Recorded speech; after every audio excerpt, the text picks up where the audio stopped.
हर हर महादेव, जय जय शिव शंभू।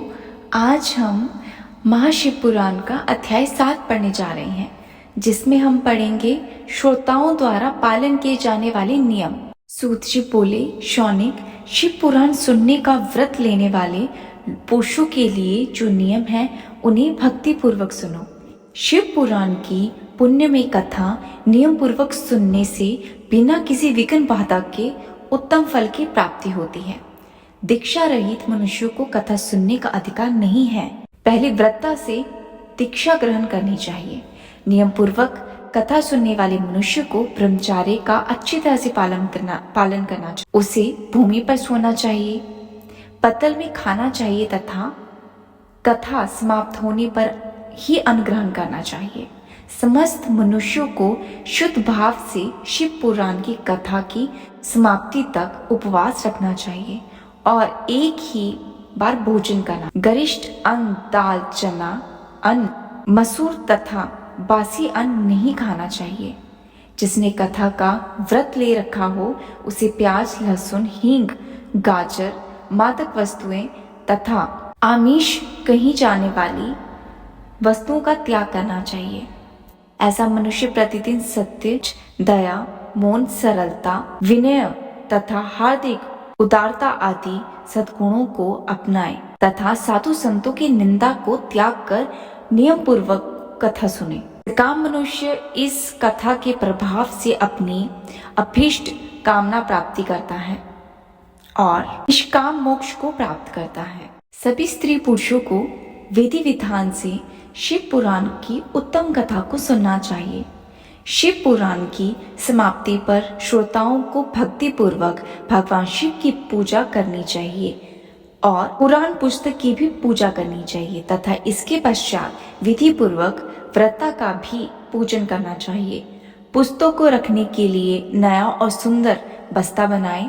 पुस्तक व व्रता की पूजा के उपरांत व्रता की सहायता हेतु बुलाए गए पंडित का भी सत्कार करना चाहिए। कथा में पधारे अन्य ब्राह्मणों को भी अन्न धन का दान दे। गीता, वाक्य और नृत्य से उत्सव को मनाएं। मनुष्यों को कथा समाप्ति पर गीता का पाठ करना चाहिए तथा गृहस्थ को श्रवण कर्म की शांति हेतु होम कराना चाहिए। होम रुद्र संहिता के श्लोकों द्वारा अथवा गायत्री मंत्र के द्वारा करें। यदि हवन करने में असमर्थ हो तो भक्ति पूर्वक शिव सहस्त्र नाम का पाठ करें। कथा श्रवण संबंधी व्रत की पूर्णता के लिए शहद से बनी खीर का भोजन 11 ब्राह्मणों को कराकर उन्हें दक्षिणा दे। समृद्ध मनुष्य 3 तोले सोने का एक सुंदर सिंहासन बनाए और उसके ऊपर लिखी अथवा लिखाई हुई शिव पुराण की लोकी पोथी विधि पूर्वक स्थापित करें तथा पूजा करके दक्षिणा चढ़ाएं। फिर आचार्य का वस्त्र, आभूषण और पूजन करके दक्षिण सहित वह पुस्तक उन्हें भेंट कर दे। शौनिक, इस पुराण के दान के प्रभाव से भगवान शिव का अनुग्रह पाकर मनुष्य भव बंधनों से मुक्त हो जाता है। शिव पुराण को विधि पूर्वक संपन्न करने पर यह संपूर्ण फल देता है तथा भोग और मोक्ष को प्रदान करता है। मुने, शिव पुराण का सारा महत्व जो संपूर्ण फल देने वाला है मैंने तुम्हें सुना दिया है। अब आप और क्या सुनना चाहते हो? श्रीमान, शिव पुराण सभी पुराणों के माथे का तिलक है।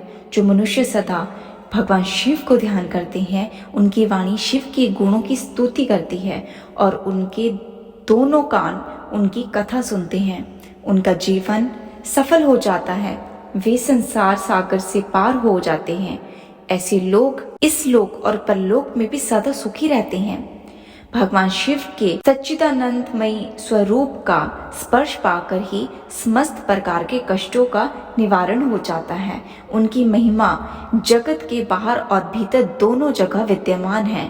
उन अनंत आनंद रूप परम शिव की मैं शरण लेता हूँ। तो ये था महाशिव पुराण का अध्याय 7। तो सब मिलकर बोलिए हर हर महादेव, जय जय शिव शंभू, जय जय शिव शक्ति। मिलते हैं नेक्स्ट वीडियो में।